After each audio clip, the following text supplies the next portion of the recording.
Quais são as reais capacidades da nossa mente? Será que duas pessoas conseguem se comunicar sem conversar? Será que conseguimos prever o futuro? Aqui eu falo sobre isso com o Gabriel Guerrer, que é doutor em física e pesquisa as relações entre mente e matéria. Então, Gabriel, fala pra gente qual é a relação entre mente e matéria. Certo. Uma maneira de abordar esse tema é olhar para a filosofia da mente, que é a área da filosofia que olha para essa questão. E na filosofia da mente a gente então se depara com essas duas, vamos chamar, coisas diferentes, né? De um lado mente, de outro lado matéria. Sendo que quando a gente fala de mente, a gente está falando de uma experiência muito direta que todo mundo tem, que é a experiência de ser e experimentar, né? Então a gente, através dos nossos sentidos, se depara com uma sensação de um mundo aqui fora e a partir dessa percepção de um mundo aqui fora, a gente começa então a tentar entender quais são as componentes do que forma esse mundo. E a gente vai quebrando as coisas, então vai entrando nesse mundo da matéria, do mundo de fora. Parte da nossa sensação do mundo chega então na questão da matéria e vai entendendo que esse mundo então é feito de átomos são feitos de quarks e elétrons, e aí por diante, né?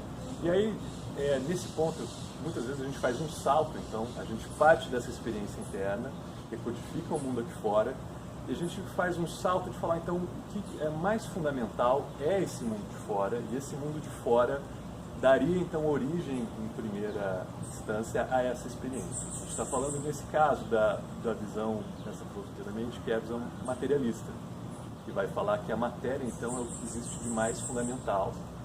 E a matéria, ou seja, um empilhado de átomos que formam neurônios, e um empilhado de neurônios que, em algum momento, vão dar origem a essa experiência que a gente chama de mente, consciência, tem vários nomes para falar disso, né? É uma ótima visão.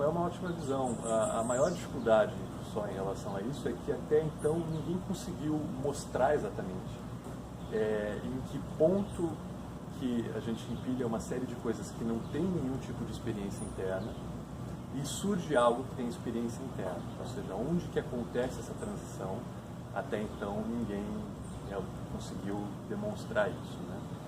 E dentro então dessas possibilidades de como funciona a relação entre essas duas coisas, existe uma outra possibilidade que vai falar então que mente seria algo mais fundamental, ou pelo menos tão fundamental quanto a matéria.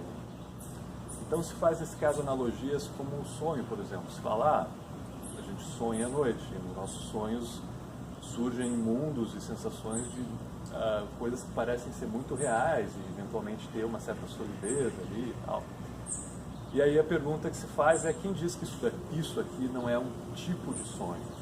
Não necessariamente um sonho individual, mas que a gente esteja dentro de um sonho de algo que sonha isso, né? Numa linguagem um pouco mais moderna, a gente pode trocar sonho por falar de hardware e software. Então, nessa visão, se entenderia que a base da realidade está muito mais próxima de software, de código, de informação, de algo que não tem solidez, do que de hardware. Então, o materialismo seria uma visão mais hardware e essa outra mais software.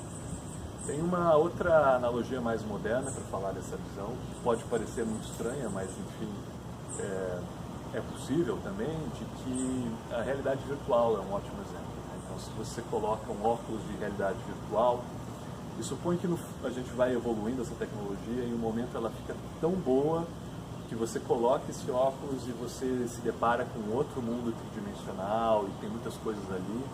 É tão bom que num certo momento você esquece que você está dentro de uma simulação de uma realidade, né?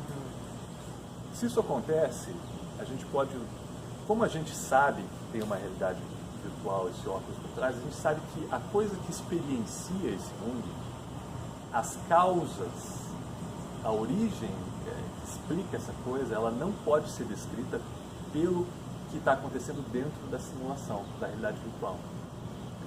A gente sabe que quem experimenta isso só pode ser explicado por algo que está fora daquele mundo, da simulação da realidade virtual.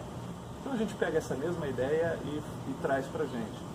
Quem diz que o que explica em última instância a nossa experiência tem que ser explicado por coisas que estão aqui dentro e que são perceptíveis pelos nossos 5 sentidos. É uma ideia tão possível quanto as outras, mas ela é mais estranha nesse sentido de falar de algo que talvez os nossos sentidos não captem, ou enfim, né, de falar dessa outra possibilidade. Então, consciência, esse algo que experimenta algo, ter causas que não seriam apenas justificadas pelo cérebro e coisas desse jeito. E o que te motiva a estudar essa parte mente e matéria? Tá. E filosofia da mente? Veja, como físico, me interessa entender do que o mundo é feito, quais são as componentes básicas do mundo e quais são as possíveis trocas de informação entre as coisas que existem, né? Então, encontrar me interessa como nesse lugar de pesquisa, ir para o laboratório e tentar procurar se existem formas de trocar informação que não podem ser descritas pelos meios que a gente conhece, como som, como luz. Isso a gente chamaria então de trocas anômalas de informação, né? Então, por exemplo? São perguntas possíveis. Então, por exemplo, se 2 pessoas afastadas, uma bem longe da outra, sem nada que intermedie uma troca de informação por vias que a gente conhece, né? Será que essas pessoas podem, de alguma forma, ter algum tipo de conexão, alguma troca de informação entre elas? É um tipo de pergunta. Uma outra pergunta possível é: será que uma pessoa pode, de alguma forma, acessar informações sobre um futuro breve, de algo que vai acontecer com ela em 5, 10, 20 minutos? É uma outra pergunta. Uma outra pergunta é: será que o simples fato de alguém intencionar algo pode, de alguma forma, essa intenção pode, de alguma forma, afetar o mundo material também à distância? A pessoa põe atenção em um objeto. Será que isso pode, de alguma forma, afetar esse objeto? Então, todas essas perguntas elas são possíveis de ser investigadas usando o método científico e são altamente polêmicas. Os dados que existem até agora são controversos, existe todo um debate em cima, mas também existe essa possibilidade de começar a fazer isso de uma maneira rigorosa, sistemática e se chegar eventualmente numa conclusão mais sólida sobre a existência ou não desses fenômenos. E o fato é que, se existir algo nesse domínio, isso tudo implica numa transformação muito grande da visão atual que a gente tem sobre o que é a realidade. E eu acho que não é difícil dizer que isso vai, por enquanto, resolver esse problema da filosofia da mente, sobre o que é mais fundamental, se a mente ou a matéria, mas sim o que isso faz.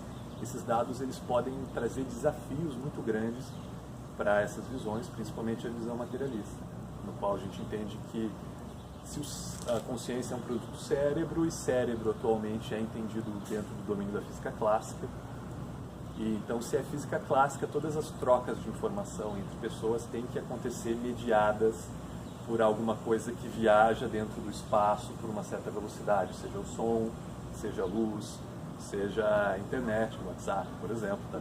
Algo viajando à velocidade da luz para trocar essa informação. Então, me interessa estender fazer esses experimentos de laboratório e ver se a gente tem alguma evidência ou não desses fenômenos. Curta o vídeo para ajudar na divulgação do canal e inscreva-se para acompanhar as postagens. Um beijo e até logo!